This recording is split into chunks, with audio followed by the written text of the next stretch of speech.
कलयुग की 5 कड़वी सच्चाइयाँ। महाभारत के समय की बात है। पांचों पांडवों ने भगवान श्री कृष्ण से कलयुग के बारे में चर्चा की और कलयुग के बारे में विस्तार से पूछा और जानने की इच्छा जाहिर की कि कलयुग में मनुष्य कैसा होगा, उसके व्यवहार कैसे होंगे और उसे मोक्ष कैसे प्राप्त होगा। इन्हीं प्रश्नों का उत्तर देने के लिए भगवान श्री कृष्ण कहते हैं, तुम पांचों भाई वन में जाओ और जो कुछ भी दिखे वह आकर मुझे बताओ। मैं तुम्हें उसका प्रभाव बताऊंगा। पांचों भाई वन में गए। युधिष्ठिर महाराज ने देखा कि किसी हाथी की 2 सूंड है। यह देखकर आश्चर्य का पार ना रहा। अर्जुन दूसरी दिशा में गए। वहाँ उन्होंने देखा कि कोई पक्षी है, उसके पंखों पर वेद की रचाएं लिखी हुई हैं, पर वह पक्षी मुर्दे का मांस खा रहा है। यह भी आश्चर्य है। भीम ने तीसरा आश्चर्य देखा कि गाय ने बछड़े को जन्म दिया और बछड़े को इतना चाट रही है कि बछड़ा लहूलुहान हो जाता है। सहदेव ने चौथा आश्चर्य देखा कि 6-7 कुएं हैं और आसपास के कुओं में पानी है, किंतु बीच का कुआं खाली है।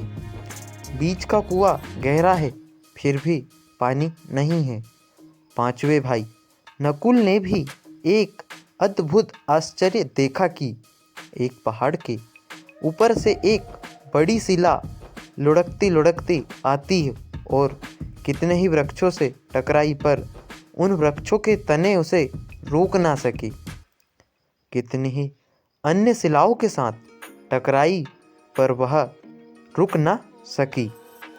अंत में एक अत्यंत छोटे पौधे का स्पर्श होते ही वह स्थिर हो गई। पांचों भाइयों के आश्चर्यों का कोई पार नहीं। शाम को वे श्री कृष्ण के पास गए और अपने अलग अलग दृश्यों का वर्णन किया। युधिष्ठिर कहते हैं, मैंने 2 सूंड वाला हाथी देखा तो मेरे आश्चर्य का कोई पार ना रहा। तब श्री कृष्ण कहते हैं, कलयुग में ऐसे लोगों का राज्य होगा जो दोनों ओर से शोषण करेंगे, बोलेंगे कुछ और करेंगे कुछ। ऐसे लोगों का राज्य होगा। इससे तुम पहले राज्य कर लो। अर्जुन ने आश्चर्य देखा कि पक्षी के पंखों पर वेद की रचाएं लिखी हुई हैं और पक्षी मुर्दे का मांस खा रहा है।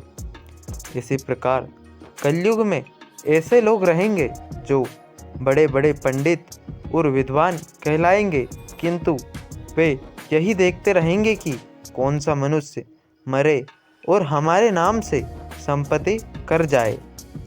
संस्था के व्यक्ति विचारेंगे कि कौन सा मनुष्य मरे और संस्था हमारे नाम से हो जाए। हर जाति धर्म के प्रमुख पद पर बैठे विचार करेंगे कि कब किसका श्राद्ध है। चाहे कितने भी बड़े लोग होंगे, किंतु उनकी दृष्टि तो धन के ऊपर, मांस के ऊपर ही रहेगी। ऐसे लोगों की बहुतायत होगी जो परधन को हरने और छीनने को आतुर होंगे, और कोई विरला ही संत पुरुष होगा।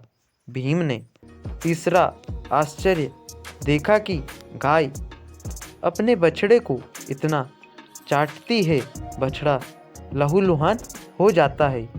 कलयुग का आदमी शिशुपाल हो जाएगा। बालकों के लिए इतनी ममता करेगा कि उन्हें अपने विकास का अवसर ही नहीं मिलेगा। किसी का बेटा घर छोड़कर साधु बनेगा तो हजारों व्यक्ति दर्शन करेंगे, किंतु यदि अपना बेटा साधु बनता होगा तो रोएंगे कि मेरे बेटे का क्या होगा। इतनी सारी ममता होगी कि उसे मोहमाया और परिवार में ही बांध कर रखेंगे और उसका जीवन वहीं खत्म हो जाएगा। अंत में बेचारा अनाथ होकर मरेगा। वास्तव में लड़के तुम्हारे नहीं हैं, वे तो बहुओं की अमानत है। लड़कियां जमाइयों की अमानत है और तुम्हारा यह शरीर मृत्यु की अमानत है।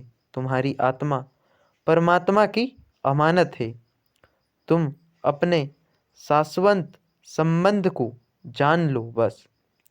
सहदेव ने चौथा आश्चर्य यह देखा कि 5-7 भरे कुएं के बीच का कुआं एकदम खाली है।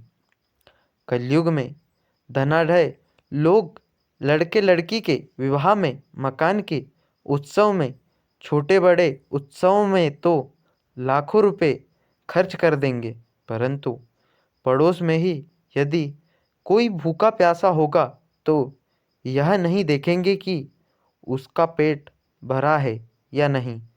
दूसरी ओर मौज मौज में शराब, कबाब, फैशन और फैशन में पैसे उड़ा देंगे, किंतु किसी के 2 आंसू पोंछने में उनकी रुचि ना होगी और जिनकी रुचि होगी उन पर कलयुग का प्रभाव नहीं होगा, उन पर भगवान का प्रभाव होगा।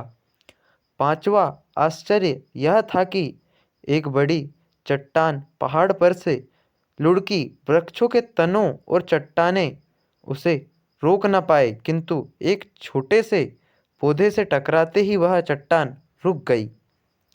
कलयुग में मानव का मन नीचे गिरेगा, उसका जीवन पतित होगा। यह पतित जीवन धन की शिलाओं से नहीं रुकेगा, ना ही सत्ता के वृक्षों से रुकेगा, किंतु हरिनाम के एक छोटे से पौधे से, हरि कीर्तन के एक छोटे से पौधे से मनुष्य जीवन का पतन होना रुक जाएगा। दोस्तों, वीडियो अच्छी लगी हो तो वीडियो को लाइक करें, चैनल को सब्सक्राइब करें। Thanks for watching. जय श्री राम दोस्तों।